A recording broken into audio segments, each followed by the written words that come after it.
Title, Browner, yung Chief of Staff, nagbabala na makikinabang lang ang China kapag napatalsik sa pwesto si PBBM.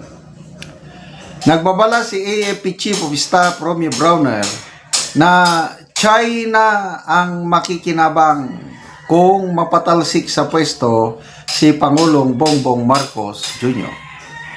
Paliwanag ni Browner, magiging malaki ang epekto sa bansa kung magkakaroon ng palitan ng pamumuno na hindi alinsunod sa konstitusyon.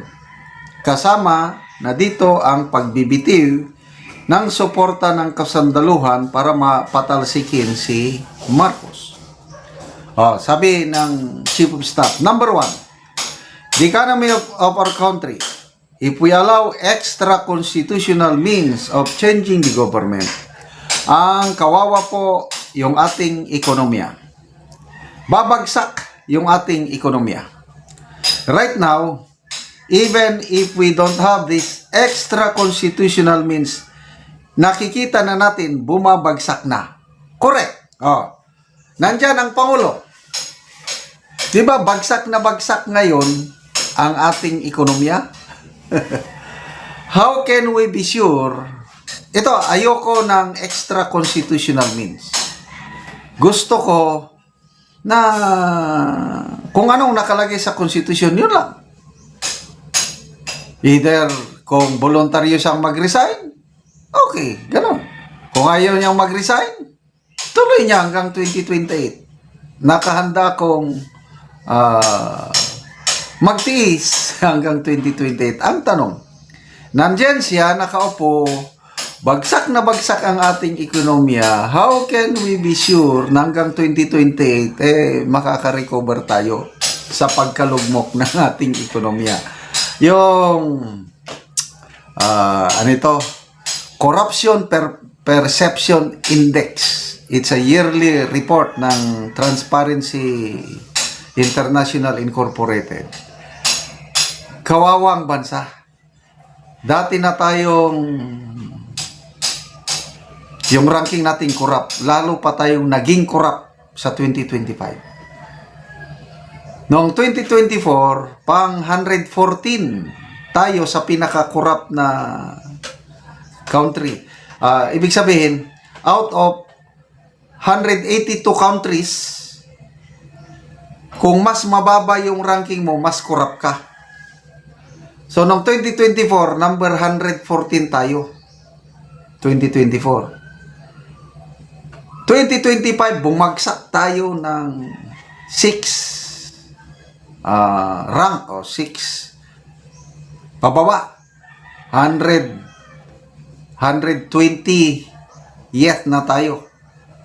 So, ulitin ko, 182 countries. Ang number 182, yun ang pinaka-corrupt.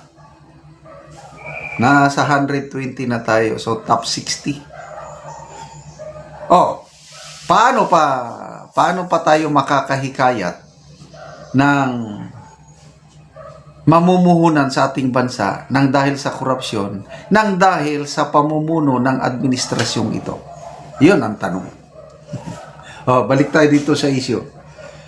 Kaya sabi ni Browner, kasi kung talagang gagawin po natin yung sinasabi nila, yung gusto nilang mangyari na shortcut, ang makikinabang lang dito sa China, si China. So, kawawa naman yung Pilipinas. Talagang napakatindi yung anti-China mindset ng administrasyong ito. Hindi ako pro-China. Pro-Pilipino ako. Galit ako sa China yung ginagawa na nilang pambubuli sa West Philippine Sea. Kaya lang, depende sa diskarte yan eh. Nung panahon ni Tatay Digong, wala namang nawala kahit ni isang square inch of our territory or rights whatsoever. Kailangan diskarte niya, diplomasya. And in return, anong nangyari? Nakakuha tayo ng maraming tourist. 2019, bago nag-pandemic, naitala ang pinakamataas na bilang ng foreign tourist arrival sa Pilipinas dahil sa Chinese tourist. Aabot ata ng 2 milyong Chinese tourist ang pumasok dahil sa pakikipagkaibigan ni Tatay Digong. So ngayon, bagsak na bagsak ang ating turismo. O, ginawa ng DFA maganda.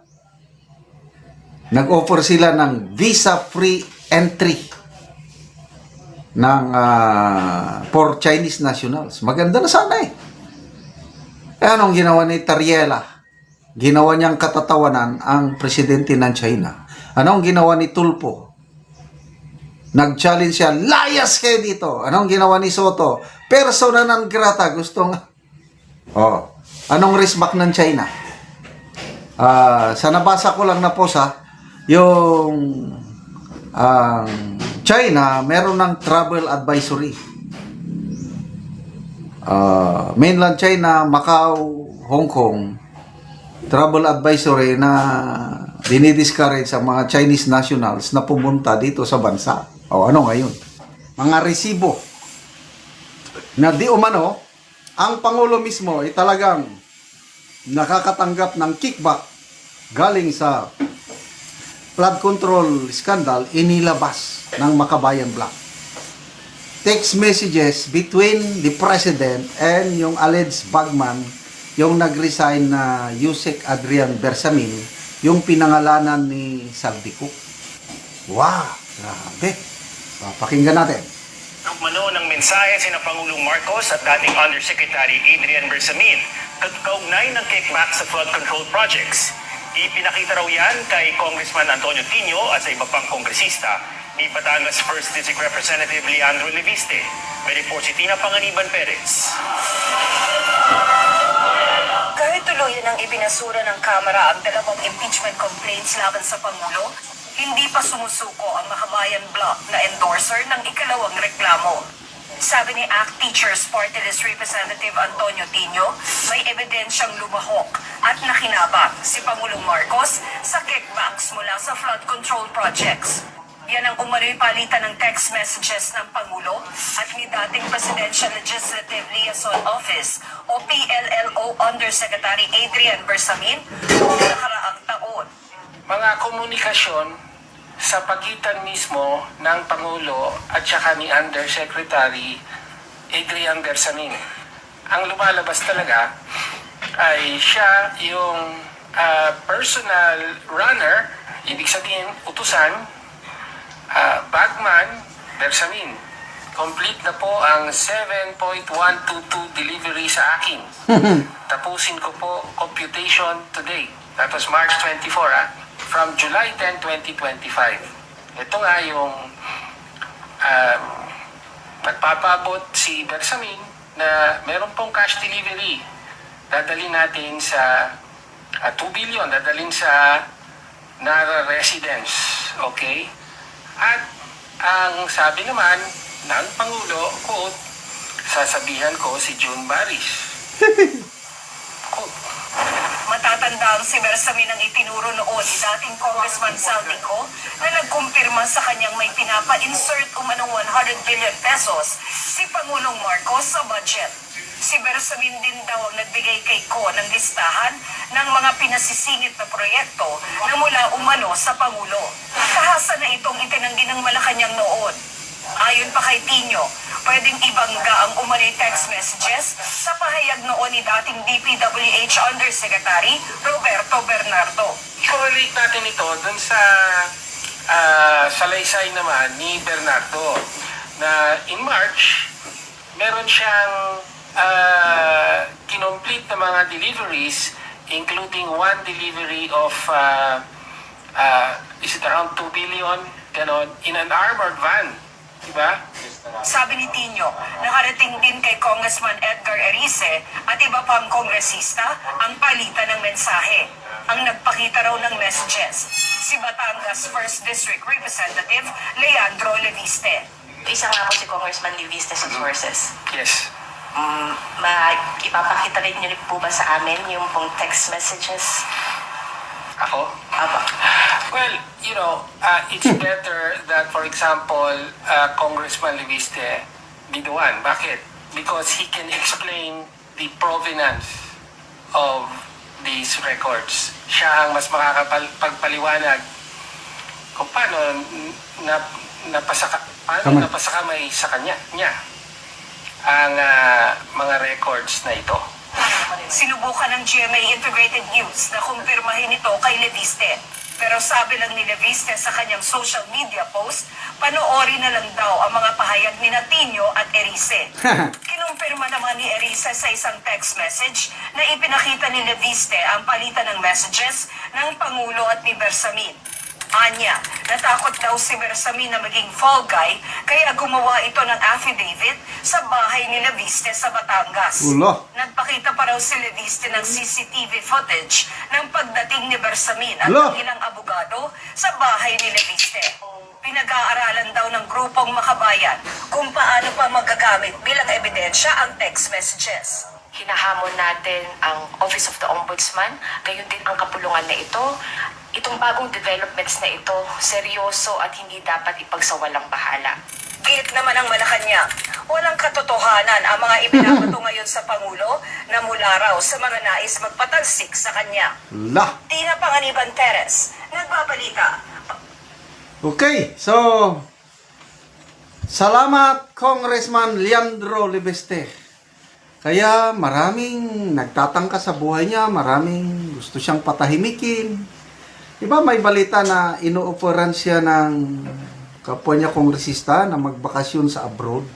Huwag lang niyang ilabas ang kanyang mga ebidensya. Eh sabi niya, ayokong magbakasyon. So ito ngayon, nilabas niya na. Ang galing oh. Magaling yung diskarte niya dahil hindi siya mismo ang naglabas muna. Para bang may suspense. Ibinigay niya sa mga napapagkatiwalaan niyang grupo o congressman. And maganda itong Makabayan Black. Minsan, binabatikos natin ng Makabayan Black dahil makakaliwa, mga ano. But this time, kailangan natin ng Makabayan Black dahil tutuhanan yung kanilang hangarin na ma-impeach ang Pangulo. Kailang binasura ng Committee on Justice. Itong si Congressman Edgar Erice, tutuhanan yung gusto niyang reforma. Sabi nga niya is, 50 years na ako sa politika. Malapit na akong mawala sa mundong ito, sa politika. I will do it right. Gawin ko na ang tama. Ito na ngayon. So, napaka-exciting po itong mga development. I believe marami pa itong pasabaw. Auntie Claire, sabi lang niya na kasinungalingan yan. Well, madaling magsabi ng kasinungalingan. Ba't ang labanan? Battle of court of public opinion. Negative. Palagi ng consistent negative ang net satisfaction rating ng Pangulo. With this, nako, nanalo sila sa impeachment dahil hindi natuloy. But doon sa court of public opinion, yung paniniwala ng taong bayan, tuloy-tuloy pagbulusok. And now the end is near. And so they face the final curtain.